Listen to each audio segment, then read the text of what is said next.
ప్రియమైన దేవుని పిల్లలారా, ప్రభువైన యేసుక్రీస్తు వారి పేరట మీ అందరికీ వందనాలు. ప్రభువు పేరట మీ అందరికీ శుభములు, దీవెనలు కలుగునుగాక. ఈ ఉదయకాలం పరిశుద్ధ గ్రంథము నుండి దేవుని వాక్యాన్ని చదువుకుందాం. మత్తయి సువార్త 26వ అధ్యాయం 33వ వచనం చదువుకుందాం. అందుకు పేతురు, నీ విషయమై అందరూ అభ్యంతర పడినను నేను ఎప్పుడూ అభ్యంతర పడనని ఆయనతో చెప్పాను. దేవుడు తన మాటలు మన అందరి కొరకు దీవించునుగాక. ఆమేన్. ప్రియమైన దేవుని పిల్లలారా, ఇది వాగ్దానాలలో దేవుని వాగ్దానములా అనిపించని ఈ వాక్యము ఎందుకు ఉంచినట్లు అనే సందేహం కలుగుతుంది కదా. ఎందుకంటే ఇది మనిషి చేసిన వాగ్దానం. తాను చెప్పింది చెప్పినట్లు జరిగించి తీరతానని పేతురు అనుకున్నాడు.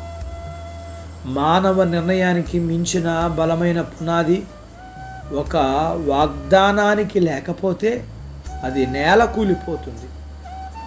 పేతురుకు శోధన ఎదురయ్యింది.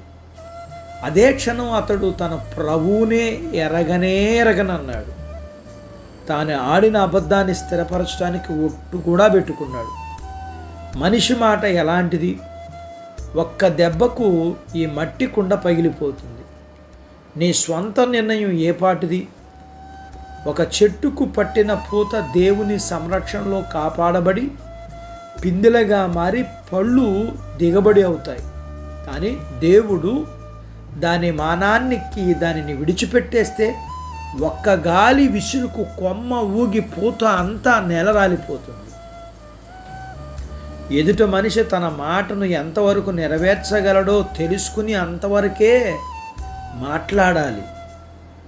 సొంత నిర్ణయాలు నిలకడ లేవని తెలిస్తే వాటి మీద ఆధారపడవద్దు. మన ప్రభువు వాగ్దానాల మీద శాశ్వత కాలం ఆధారపడదాం. ఈ భూమి మీద ఉన్నంతకాలం రాబోయే కాలంలో కూడా మనం దేవుని మీద ఆధారపడదాం. పరిమితులు లేకుండా దేవుని మీద ఆధారపడదాం. నీ మీద నువ్వు కానీ, స్త్రీకి పుట్టిన ఏ మనుషుని మీద కానీ హద్దుల మీరి ఆధారపడవద్దు.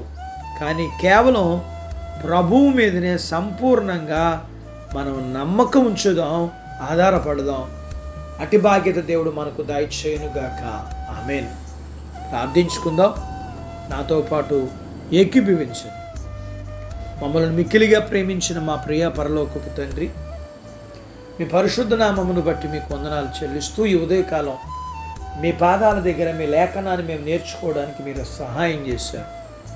నేర్చుకున్న లేఖనపు సత్య ప్రకారం మేమందరం మా మీద, మనుషుల మీద, మా కలిగిన వాటి మీద ఆధారపడి మేము మాట్లాడేవారంగా కాక కేవలం ఏదైనా చేయగలిగిన మీ మీద ఆధారపడగలిగిన వారిగా ఉండగలిగిన బాధ్యత మాకివ్వండి. మీ పిల్లలను దీవించండి. చిన్న బిడ్డలను, యవనస్తులను, వృద్ధులను, స్త్రీలను, పురుషులను దీవించండి. వారి చదువులు, ఆరోగ్యాలు, ఉద్యోగ ప్రయత్నాల్లో విజయాలు ఇవ్వండి.